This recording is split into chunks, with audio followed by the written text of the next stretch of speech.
मुंबई नाशिक महामार्गावरील कसारा घाटातील दरड हटवण्यात यश आले। पहाटे दरड कोसळल्यानं काही काळ वाहतूक थांबवण्यात आली होती, मात्र प्रशासनानं तात्काळ दरड हटवून वाहतूक पूर्ववत केली। गेल्या 3 दिवसापासून सुरू असलेल्या पावसाचा फटका कसारा घाटालाही बसलाय।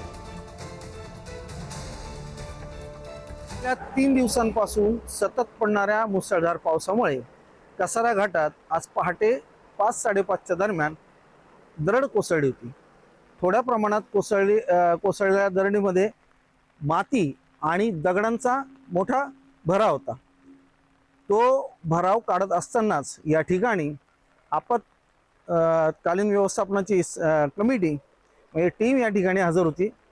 कसारा पोलीस या ठिकाणी हजर होते, तसेच शहापूर तालुक्यातील महसूल अधिकारी या ठिकाणी हजर होते। हे काम सुरू असतानाच पुन्हा साधारण 2 तासानंतर या ठिकाणी मोठ्या प्रमाणात दरड कोसळली, जी आपण या दृश्यांमध्ये बघू शकतो। मोठमोठाले दगड या रस्त्यावर आले होते, मोठ्या प्रमाणात मातीचे ढिगारे या रस्त्यावर आले होते।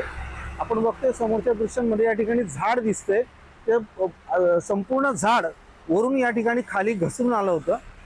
या सगळ्या गोष्टी या ठिकाणी आपत्ती व्यवस्थापनाचं काम सुरू असतानाच घडल्यामुळे आपत्ती व्यवस्थापनाने साफसफाईसाठी आणलेला JCB अधिक वेगाने कामाला लावून या ठिकाणचा सगळा मातीचा ढिगारा समोरच्या बाजूत दरीच्या ठिकाणी टाकण्यात आला।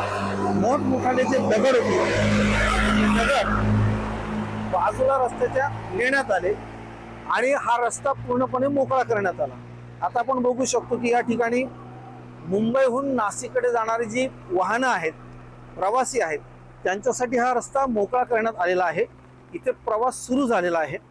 या ठिकाणी हाच जर रात्रीची वेळ असती तर कदाचित मोठा अपघात घडण्याची शक्यता या ठिकाणी निर्माण झाली होती। उमेश जोशी, पुढारी न्यूज, कसारा घाट, शहापूर।